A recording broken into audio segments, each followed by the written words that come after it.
What's up guys, Bloodshed here, bringing you the Demon Hunter Shadow Set build for patch 2.5 and season 10. Alright, so Bloodshed, why are we doing a Shadow Set build this day and age? Well, if you don't know, the Holy Point Shot on the PTR got buffed. So now, if you use the quiver, it actually has a legendary affix that it didn't have previously.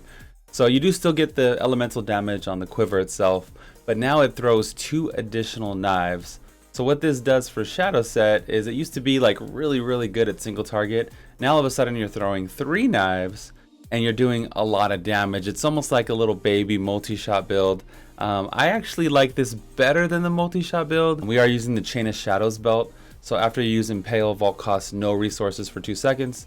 So I can throw a knife, vault, and it's free basically. And then we use Carly's Point as the dagger. So Impale returns hatred, 10 to 15 hatred. On an enemy that's already impaled. So you're getting constant, resource back. And we have other things, but the build's really mobile. You have infinite resources. You just run around. You can use Nemesis bracers in the cube, which is a huge plus for farming. If you're speed running, you can use War's Chin. If you need a little bit more tankiness, you can use Wraps of Clarity for that more damage reduction type thing. But yeah, I really love this iteration. I hope they don't change it on the PTR. It's very fast and fun to farm with. It almost makes me want to roll Demon Hunter next patch just to play something different, and just a lot of freedom. You have Nemesis bracers, you're not afraid to get up close, you're spamming, you're destroying elites with 1 or 2 shots, and you just pretty much go wherever you want, infinite tumbles. But yeah, you guys get the idea why I like the build so much. Speaking of the build, let's go ahead and take a deeper look at the build here. So as you can see, we're using Bola's Thunderball. Since we are using the dagger, we have limited options here basically. Impale Ricochet, the knife ricochets to 2 additional nearby enemies within 20 yards of each other. So it's just like a baby multi-shot build basically. A Vault Tumble, Shadow Power, you get the effect of all the runes for Shadow Power, so you can actually use different ones you like. Like one of them, Gloom, is the green one. So let's say you wanted green wings, you can roll with green wings and you would still get the benefit of all the ones. If you wanted no rune, I think they're red with no rune. So you get the idea. You can pick whichever wings you want, free wings, right? Who doesn't like that? Preparation, you can use whatever you want in this skill. I decided to go with maximum resource.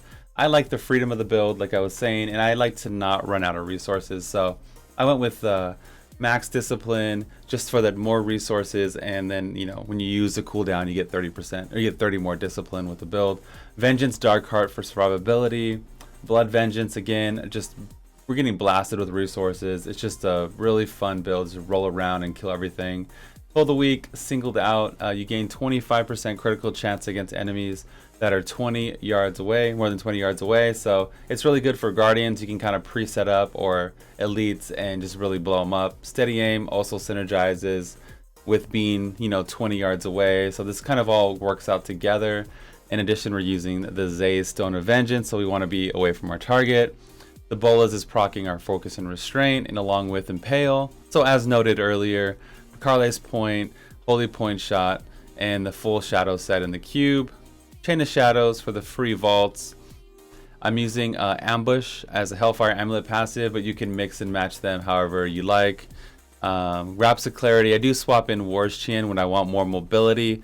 You destroy a wreckable object, you gain a burst of speed. So as you're running through things like the Cathedral, the Halls of Agony, you're breaking all kinds of objects, you're getting little bursts of speed. It's really good for that kind of stuff. In the cube, we're using Dawn to get Perma Vengeance for our Dark Heart rune. You want 37% cooldown reduction to keep Vengeance up full time. Other than that, you want to focus on crit damage, impale damage on your boots, impale damage on your helmet, lightning damage wherever you can squeeze it, so on your quiver, on your bracers, and on your amulet if you get a really good amulet. Legendary gems, I like Bane of the Trapped, Zay's, and Bane of the Powerful. Okay, so now that you know about the gear and the build and all that, Bloodshed, how do you play the build itself? So what you want to do is you want to keep Vengeance up the entire time, and you want to keep up your Focus and Restraint buff at all time. And that means you want to use Bolas and Impale once every 5 seconds at least.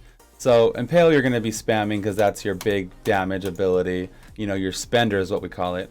And Bolas is your generator. It generates, hatred or resource but you only need to cast this once every 5 seconds. This one you're going to be spamming. The bolas, you just need to keep up your focus and restraint bonus. So as you're tumbling around, just make sure you throw out random bolas at enemies once every 5 seconds to keep it up. Before you do tumble, make sure to throw an impale if possible, because remember, every impale makes vault cost no resources for 2 seconds. Anyways, guys, that's going to be all for me today. Big shout out to my patrons out there making these videos possible. Big shout out to my Twitch subs. I do appreciate their support as well. Make sure to follow me at twitch.tv/bloodshed for all the latest updates. If you have any questions about the build, you can reach me there very easily, or in the description of the video. You can let me know down below what you think and all that stuff. This build was a lot of fun to make, and I hope you guys enjoy playing it as well if you choose to roll Shadow Demon Hunter next season. This is the Bloodshed, and I'm out of here. Peace.